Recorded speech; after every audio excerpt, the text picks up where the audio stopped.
A Clínica Doutor Saúde, na Estrada Bela Vista, tem médicos de várias especialidades e uma delas é o neurocirurgião, que é o médico Dr. Gustavo Noleto, que atende aqui na clínica. E a nossa equipe conversou com esse médico que traz detalhes sobre a sua especialidade. Olá a todos os espectadores. A neurocirurgia é uma especialidade que trata as doenças do sistema nervoso, tanto central quanto periférico, e principalmente aquelas que têm a evolução que necessita de tratamento cirúrgico. Mas também a gente trata as doenças que não precisam de cirurgia em parceria com os colegas neurologistas clínicos. Basicamente, a gente trata doenças de vários grupos. A gente trata dor crônica, doenças da coluna em geral, cefaleia, que é a dor de cabeça, tumores cerebrais. A gente trata aneurismas cerebrais, que são a causa importante de acidente vascular encefálico. Então a gente faz o tratamento e muitas vezes medidas preventivas. E trata, além das doenças vasculares cerebrais outras, tumores tanto benignos quanto malignos. É uma especialidade ampla, né? E um outro grupo de doenças que a gente trata são as doenças dos nervos periféricos, que podem causar dor, dificuldade de movimentação, alteração de sensibilidade, e fazem parte aí do grupo de doenças que a gente acaba cuidando no dia a dia. Doutor, quando e quais os sintomas para procurar um neurocirurgião? Geralmente o paciente que vem para a gente, ele já vem encaminhado. A maioria deles passa em outros médicos, eles veem algum déficit neurológico e mandam para a gente. Mas quais são as suspeitas principais? Então, paciente com dor crônica, por exemplo, uma lombalgia crônica, dor lombar, que não resolve, que vai só piorando progressivamente. Esse paciente é um paciente que deve nos procurar. Dores de cabeça em geral, a gente precisa investigar, avaliar, descartar as causas. Então existem inúmeras causas para dor de cabeça. A gente precisa saber qual que é a causa para tratar e para evitar o erro diagnóstico e para descobrir precocemente quando são doenças mais graves, por exemplo.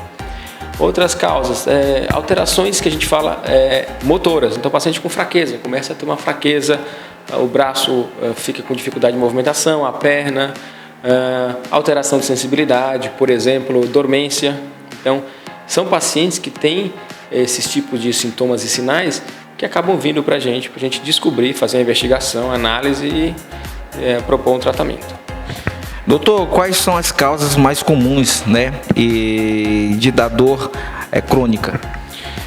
Tem duas causas principais: as dores crônicas de cabeça, cefaleias crônicas, e a dor lombar, ou a dor nessa região posterior da coluna, as lombalgias crônicas. Mas também existem outros grupos que são menos importantes em termos numéricos, mas que em termos de morbimortalidade podem ser tão importantes quanto. Em termos de morbidade, ou seja, o sofrimento que causa ao doente, tem que lembrar das dores neuropáticas em geral, ou seja, dores associadas a lesões, a disfunções do sistema nervoso. Por exemplo, pacientes que têm diabetes, que têm neuropatia crônica, são um grupo de pacientes importantes que acabam nos procurando. A gente faz o tratamento para melhorar a qualidade de vida. A maior parte das doenças crônicas são doenças, muitas vezes, de caráter degenerativo. Então, são pacientes a partir da quarta, quinta década de vida, né? Principalmente a partir da quinta década de vida. E quanto mais idosos, obviamente, maior proporcionalmente, dentre a faixa etária idosa, proporcionalmente acaba sendo maior a parcela dos pacientes que nos procuram. Mas a gente atende desde criança, recém-nascido, então a gente tem muito paciente com alterações embrionárias que acabam vindo para a gente logo após o nascimento, ou a gente começa a acompanhar ainda durante a vida intrauterina. Muitas crianças na infância, os tumores cerebrais na infância são importantes em termos numéricos, acabam vindo para a gente e tendo necessidade de um tratamento. Adolescentes também, principalmente com uma pandemia, né, que a gente chama de traumatismo crânioencefálico, ou seja, no nosso país e principalmente aqui no nosso estado, na região Nordeste, a gente tem muito acidente, né? Principalmente motocicleta, o pessoal que anda sem capacete, enfim, fatores de risco associados ao traumatismo crânioencefálico. Então, pacientes jovens, a principal causa, né, de mortalidade e morbidade em pacientes jovens é o traumatismo crânioencefálico, né? Então, junto com o traumatismo raquimedular, que são as fraturas de coluna, fazem com que pacientes jovens também acabem vindo para o atendimento com o neurocirurgião. E quais são os cuidados que as pessoas podem tomar para não ser acometido desse tipo de problema?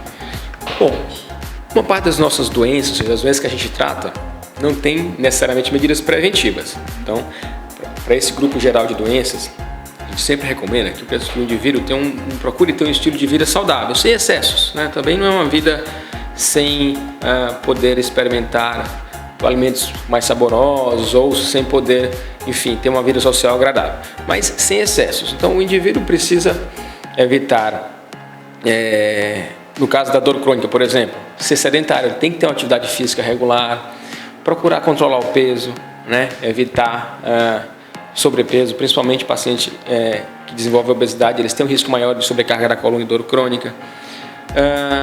Controle de pressão arterial, controle do diabetes, que são doenças que aumentam o risco cardiovascular, então aumenta o risco de acidente vascular encefálico, por exemplo. Em relação aos tumores cerebrais, uma parte deles se associa à exposição à radiação, né? Raio-X, enfim. Isso seria uma forma de evitar, né? Tentando evitar a exposição, mas isso é mais em ambientes de trabalho específicos.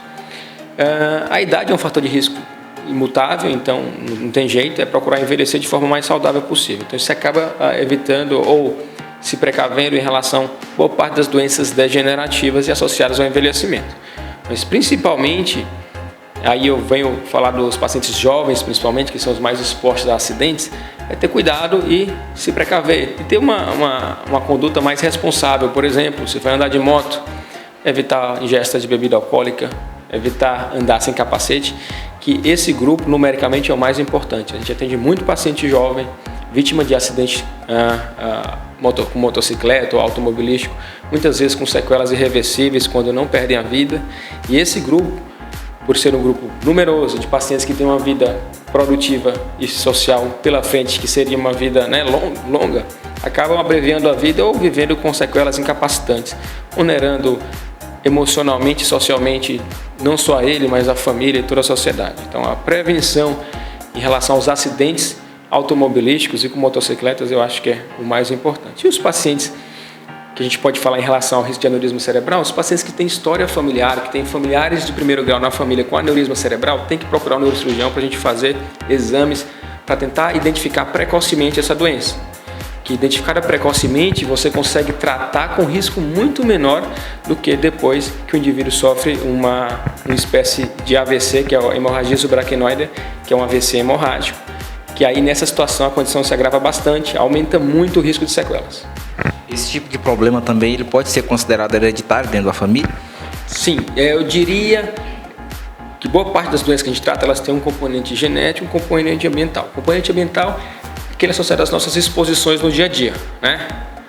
Alimentação desregulada, controle, sedentarismo, tabagismo, e o genético é aquele que você traz de herança quando você nasce. A gente vê que pacientes que têm parentes de primeiro grau com aneurisma cerebral, eles já têm um aumento significativo, principalmente se são dois parentes de primeiro grau, da incidência de aneurisma, mais que dobra. Então, pacientes que sabem que têm, principalmente irmãos com aneurisma cerebral, procurem um neurocirurgião para ter uma orientação em relação a como proceder. Doutor, eu queria que você falasse aqui os seus horários que o senhor está atendendo aqui na clínica, né? E de que forma? Aqui a gente atende mensalmente, né? Geralmente a gente atende em períodos da tarde, mas os pacientes que procurarem, que tiverem necessidade do nosso atendimento, que precisarem, só entrar em contato com a clínica que a nossa equipe vai organizar para ele ser atendido da forma mais adequada possível. E a mensagem geral é isso, que a gente viva uma vida, essa dádiva que a gente, né, recebe, que é a vida com saúde, que a gente goze da nossa saúde de forma responsável, né? Se sente viver sem excessos e se precavendo contra acidentes e tomando os cuidados para prevenir a longo prazo as doenças cardiovasculares e cerebrovasculares, a gente consegue ter uma vida mais produtiva, uma vida mais funcional, para você chegar na terceira idade com uma qualidade de vida melhor, né? Que eu acho que prezar pela qualidade de vida, eu acho que é o nosso principal objetivo, isso, e parte disso depende da gente. Doutor, a pergunta que a gente não fez, que eu acredito que a população deva saber. Sentiu uma dor de cabeça, teve uma pressãozinha, corre logo para a farmácia, não vem o médico e toma ali aquela medicação ali rapidinho. Isso aí é recomendável? Eu diria assim, boa parte das dores, se for uma dor aguda, uma dor eventual, não necessariamente você vai né, ao médico. Às vezes é um evento autolimitado, ou seja, passa, você nem precisa tomar remédio. Agora, uma dor repetida, uma dor recorrente, ou se o indivíduo tem fatores de risco, a gente chama de sinais vermelhos, aí esse indivíduo precisa urgentemente procurar um atendimento médico. Por exemplo, o indivíduo sofreu um traumatismo craniano, bateu a cabeça, começou a ter dor de cabeça. Isso não é um negócio tranquilo, simples. Talvez seja algo mais importante que está ali sem diagnóstico.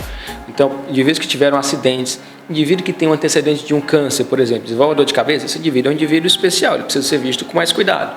O indivíduo que tem uma doença imunodepressora, por exemplo, um indivíduo transplantado, que também desenvolve uma dor de cabeça, e sempre eu falo dor de cabeça recorrente, não é episódio isolado, mas um episódio que se repete.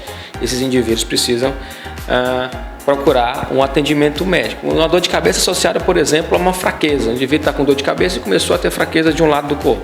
Isso é um sinal de alarme. Crises epilépticas com dor de cabeça também é um sinal de alarme, ou seja, dor de cabeça em geral, que se repete, que não tem melhorado com as medicações de uso habitual. Obviamente deve evitar a automedicação, mas o seu médico fez uma orientação, você fez um tratamento e a dor não está passando, tem que voltar ao médico de forma urgente para descobrir, para fazer a investigação. Que aí, nesses casos, acho que a investigação vai ser necessária e pode levar a diagnósticos que, se cuidados de forma precoce, você pode mudar completamente a evolução de doenças. Só para encerrar, reforçando aí, o senhor atende todos os dias? Não, por enquanto nós estamos atendendo com uma frequência a cada 30 dias. E à medida que os pacientes estão voltando, a gente vai aumentar essa frequência.